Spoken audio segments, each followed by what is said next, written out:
Hello and welcome to the IAS academia. आज है तारीख 26 सितंबर और शुरू करते हैं प्रीलिम्स स्पेसिफिक करंट अफेयर का न्यूज़ डिस्कशन। पहले आज का एक कोट देख लेते हैं। The hardest thing to learn in life is which bridge to cross and which to burn. इसको आप ऐसे समझ सकते हैं कि अगर आप आईएएस एग्जाम में क्लियर होना चाहते हैं, तो आपका जो स्टडी प्रिपरेशन होगा, उसमें क्लैरिटी होना आवश्यक है। क्योंकि यहाँ सिर्फ हार्ड वर्क से या फिर आप सोचो कि 17-18, 20-20 घंटे पढ़ के आप ये एग्ज़ाम निकालोगे, ऐसा नहीं होता है।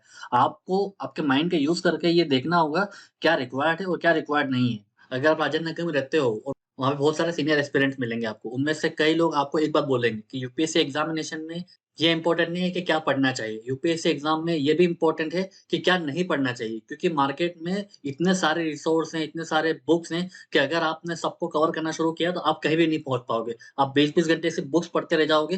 बट हमें ध्यान रखना है कि इस एग्ज़ाम की डिमांड क्या है, हमारे सिलेबस की डिमांड क्या है, यूपीएससी ने जो पास्ट में जो क्वेश्चन पेपर पूछे हैं उसकी डिमांड क्या थी। इस तरीके से हमें अपने टाइम टेबल को और अपने अपने रिसोर्स को डिज़ाइन करना है, ताकि हम मिनिमम रिसोर्स का यूज़ करके बेस्ट आउटपुट निकाल सकें। सपोज़ करो आपका पेपर 1 है जिसमें वर्ल्ड हिस्ट्री है मेंस में, ठीक है? तो कई बच्चों ने देखा है कि वर्ल्ड हिस्ट्री को बहुत ज़्यादा फ़ोकस पे रखते हैं। आप दूसरे इंस्टीट्यूट के नोट्स उठा के लाएँगे, फिर एनसीईआरटी पढ़ेंगे, फिर उसके पेपर लगाएँगे और उससे क्वेश्चन आता कितना है? एक भी नहीं। आप वर्ल्ड हिस्ट्री देख लीजिए, एक भी नहीं मिलेगा आपको क्वेश्चन। पोस्ट इंडिपेंडेंस बहुत सारा पढ़ने लगते हैं, हार्डली एक क्वेश्चन आ जाए वही बहुत है। पर अगर आप देखो सोसाइटी, सोशल इश्यूज़ उससे कम से कम इस बार 6 क्वेश्चन आए हैं। ज्योग्राफी उससे इस बार कम से कम 7 से 8 क्वेश्चन आए हैं मेंस में। और ये ऐसा ट्रेंड ही है, मतलब ऐसा नहीं कि यूपीएससी ने इस बार ऐसा पूछ लिया है। तो आपके टाइम का और रिसोर्स का बिल्कुल ऑप्टिमम यूटिलाइज़ेशन करना होगा। शुरू करते हैं आज की पहली न्यूज़ से, न्यूट्री गार्डन को लेकर है। दरअसल पोषण अभियान के तहत जितने जितने भी हमारे रूरल हाउसहोल्ड हैं, उनको ये कहा गया है कि आप अपने गार्डन में, अपने बैकयार्ड में ऐसे न्यूट्री गार्डन को सेटअप करिए। उसमें क्या होगा, आप ऑर्गेनिक फूड्स को ग्रो कीजिए। उसमें फ्रूट्स है, वेजिटेबल है, प्लांट्स है, हर्ब्स है। इससे 2 चीज़ें होंगी। पहला, एक तो आपको जो न्यूट्रिशनल डेफिशिएंसी है, उसको आप दूर कर सकते हो अपने फैमिली में, अपने बच्चों की जो न्यूट्रिशनल रिक्वायरमेंट वो आप पूरी कर सकते हैं और साथ ही साथ ये आपके एडिशनल इनकम का भी एक सोर्स बन सकता है। तो ये किस स्कीम के तहत किया जा रहा है? ये पोषण जो अभियान है हमारे गवर्नमेंट का, उसके तहत ये किया जा रहा है। क्योंकि अभी पोषण का 2.0 वर्ज़न इम्प्लीमेंट हो रहा है, जिसमें जो सितंबर मंथ होता है, जो महीना चल रहा है, उसे हम पोषण माह के रूप में सेलिब्रेट कर रहे हैं, ताकि घर-घर तक इस पोषण अभियान के बारे में जागरूकता फैलाई जा सके। इसमें सबसे इम्पोर्टेंट रोल होता है आंगनवाड़ीज़ का। जितनी भी हमारी आंगनवाड़ी कार्यकर्ताएँ हैं, वो घर-घर जाके, गाँव-गाँव जाके इन चीज़ों के बारे में उनको जागरूक कर रहे हैं। उन्हें बता रहे हैं कि आप ये पौधे लगा सकते हैं, ये वेजिटेबल लगा सकते हैं। उनको न्यूट्रिशन के बारे में अवेयर कर रहे हैं और क्वालिटी और टेस्टिंग का भी ध्यान रख रहे हैं। साथ ही साथ जो ट्रेडिशनल कम्युनिटी होती है, प हर आप किसी भी ट्राइबल इलाके में जाओगे तो वहाँ पे आपको नई-नई ट्रेडिशनल वैराइटीज़ मिलेंगी खाने की, उसको प्रमोट किया जा सके कि उनमें जो न्यूट्रिशनल इंग्रीडिएंट्स होते हैं वो बहुत ज़्यादा होते हैं। ऐसे में हमें उनके फूड को भी ज़्यादा प्रमोट करना चाहिए। तो इसीलिए पोषण वाटिका और न्यूट्री गार्डन पोषण अभियान के तहत अपने घर के आंगन में या बैकयार्ड में एस्टेब्लिश करने हैं। जिससे डाइटरी डाइवर्सिटी आएगी, ट्राइबल एरियाज़ में जो उनका फूड कल्चर, जो फूड हैबिट्स है, उनको प्रमोशन मिलेगा, एक्सटर्नल डिपेंडेंसी कम होगी और जो वहाँ की कम्युनिटी है, लोकल कम्युनिटी, वो आत्मनिर्भर बनेगी, क्योंकि ये एडिशनल सोर्स ऑफ इनकम भी साबित हो सकता है। अब थोड़ा पोषण अभियान के बारे में जान लेते हैं। ये लॉन्च हुआ था 2018 में। इसका जो मेन एम था कि जो न्यूट्रिशनल रिक्वायरमेंट है हमारे बच्चों की, वो पूरी की जा सके, एडोलसेंट की, प्रेग्नेंट वुमन की और लैक्टेटिंग मदर्स की। अभी जो स्कीम रन हो रही है, वो मिशन पोषण 2.0 है। इसके तहत सितंबर मंथ हमें पोषण माह के रूप में सेलिब्रेट करना है, ताकि इससे एक जन आंदोलन क्रिएट हो सके, कम्युनिटी मोबिलाइजेशन हो सके, ताकि जो बच्चों की न्यूट्रिशनल डेफिशिएंसी है उसको काउंटर किया जा सके। और इस स्कीम को रन कौन कर रहा है? Ministry of women and child development. अब चलते हैं आगे। अब बात करते हैं G4 कंट्रीज के बारे में। क्या है G4 कंट्रीज? ये जर्मनी, ब्राजील, जापान और इंडिया, ये 4 देशों का समूह है जो यूनाइटेड नेशन सिक्योरिटी काउंसिल में रिफॉर्म चाहते हैं और रिफॉर्म के साथ-साथ परमानेंट मेंबरशिप चाहते हैं यूनाइटेड नेशन सिक्योरिटी काउंसिल में। क्योंकि अभी जो काउंसिल है, वो आउटडेटेड हो चुकी है। वो पूरी तरीके से वर्ल्ड को रिप्रेजेंट नहीं करती। क्योंकि दुनिया की दूसरी सबसे बड़ी आबादी इंडिया में है। पॉपुलेशन वाइज़, इकोनॉमिक्स वाइज़ आप जर्मनी, जापान, ब्राज़ील को आप इग्नोर नहीं कर सकते। तो अगर ये देश यूनाइटेड नेशन सिक्योरिटी काउंसिल के बाहर है, इसका मतलब यूनाइटेड नेशन सिक्योरिटी काउंसिल पूरी तरीके से रिप्रेजेंटेटिव नहीं है। ये ग्रुप 2005 में बना था। इसका मेन एम यही है कि रिफॉर्म लाना यूएनएससी में और परमानेंट मेंबरशिप लेना यूएनएससी। तो अभी जो यूनाइटेड नेशन की जो जनरल असेंबली हो रही है, इसी के दौरान इनके G4 के जो फॉरेन मिनिस्टर थे, वो उन लोगों ने मुलाकात करी और एक-दूसरे की डिमांड को बैक किया कि हाँ, हम सबको यूनाइटेड नेशन सिक्योरिटी काउंसिल के परमानेंट मेंबरशिप मिलनी चाहिए। साथ ही साथ इन्होंने अफ्रीकन नेशंस को भी सपोर्ट किया कि इनका भी representation United nation security council में होना चाहिए। मीटिंग में ये डिसाइड हुआ कि ये अर्जेंट रिफॉर्म है। क्यों? क्योंकि अभी जो इश्यूज चल रहे हैं, टेररिज्म हो गया, क्लाइमेट चेंज हो गया, ये United nation security council handle करने में अभी फेल हो गई है।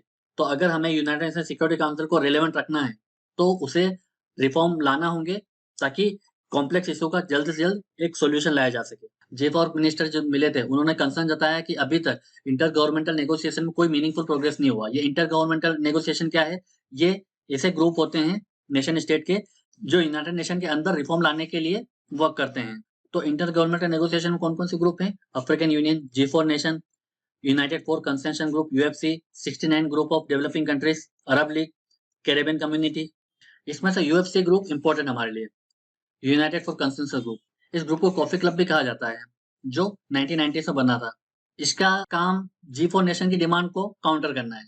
मतलब ये लोग अगेंस्ट है परमानेंट सीट देने के उन 4 देशों को और किसी भी अन्य देशों को।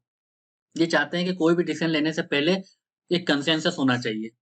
इस ग्रुप में कौन-कौन है? Italy, Spain, Malta, San Marino, Pakistan तो होगा ही, South Korea, Canada, Mexico, Argentina, Colombia and Turkey. तो इस ग्रुप के बारे में हमें आइडिया होना चाहिए। अगली जो न्यूज़ है वो हमारे मेंस के पर्सपेक्टिव से बहुत ज़्यादा इंपॉर्टेंट है, क्योंकि रजिस्ट्रार जनरल ऑफ इंडिया ने अभी एक रिपोर्ट रिलीज करी।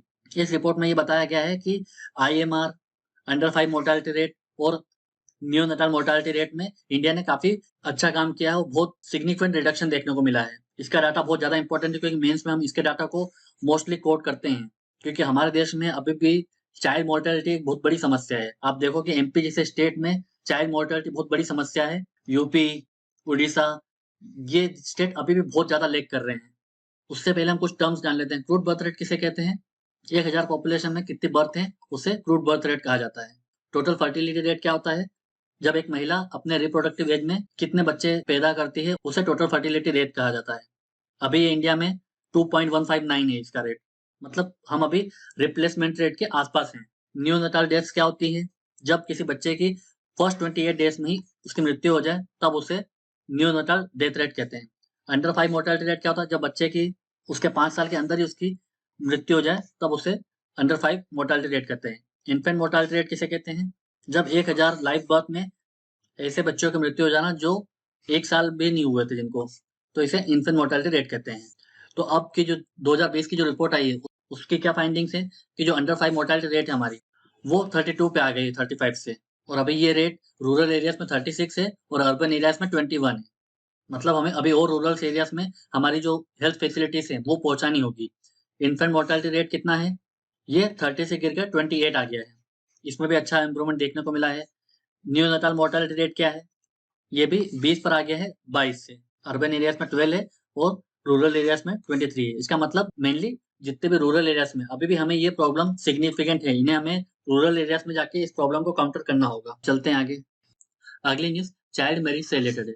दरअसल ओडिशा में एक डिस्ट्रिक्ट है नयागढ़। वहाँ की जो डिस्ट्रिक्ट एडमिनिस्ट्रेशन है उसने एक नई स्कीम लॉन्च करी है ताकि चाइल्ड मैरिज को कम किया जा सके। क्योंकि उड़ीसा ने अभी child marriage prevention strategy launch करी। इसके तहत हमें 2030 के अंदर-अंदर जो चाइल्ड मैरिज है उसको इरेडिकेट करना है, खत्म कर देना है।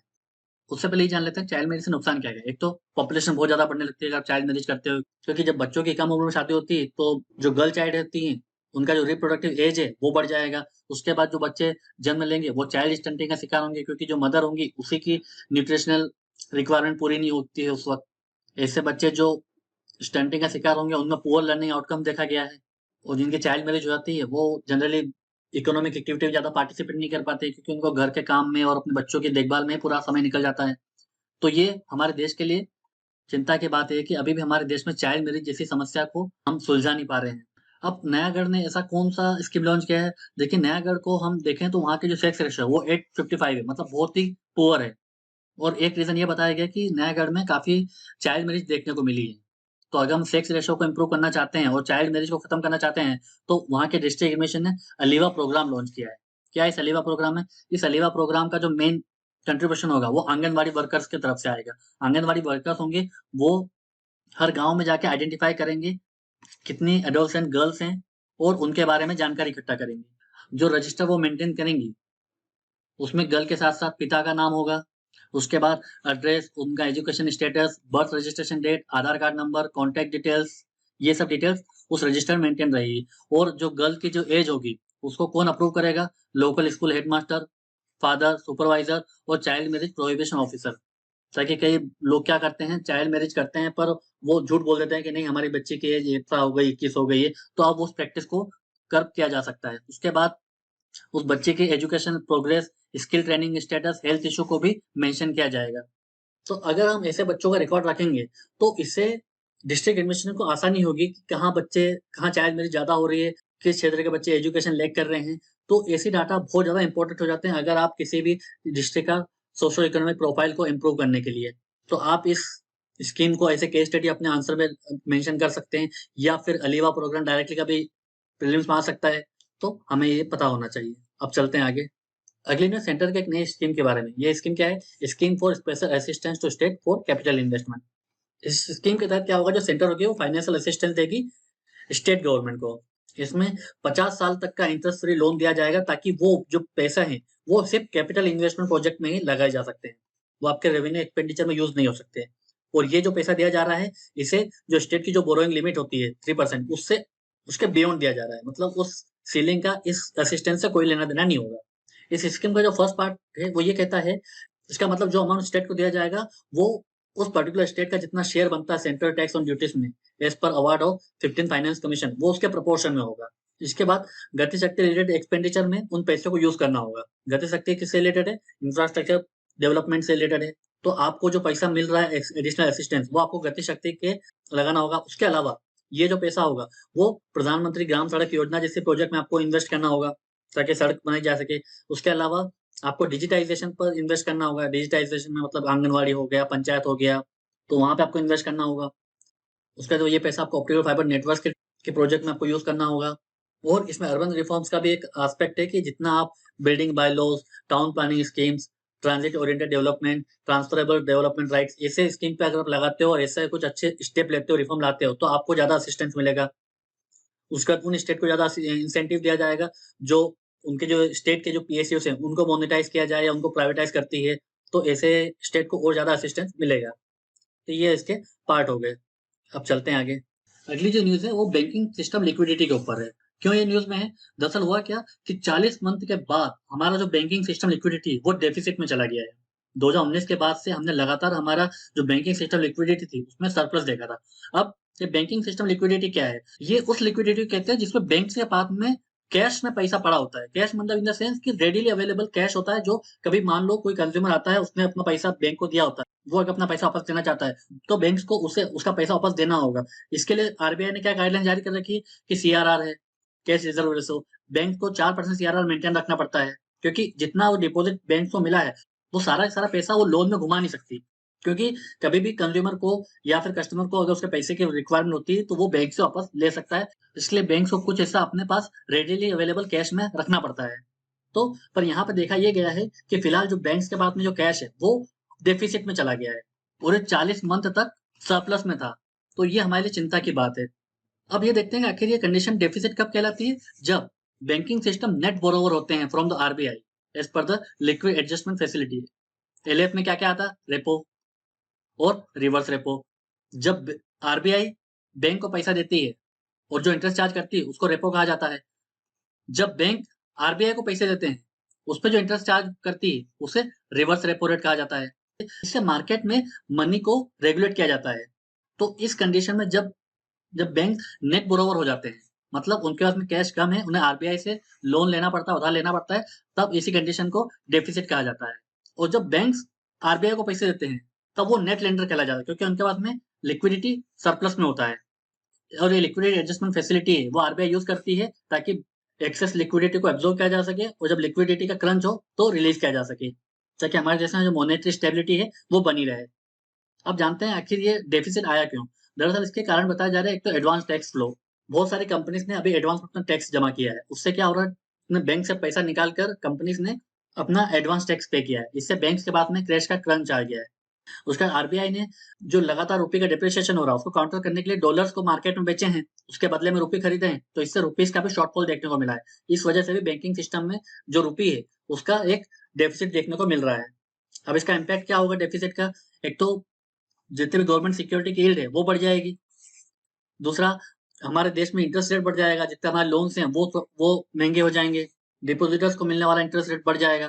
तो ये कॉमन व्यक्ति पे पड़ने वाला इम्पैक्ट होगा। अब एक प्रीवियस ईयर क्वेश्चन देख लेते हैं।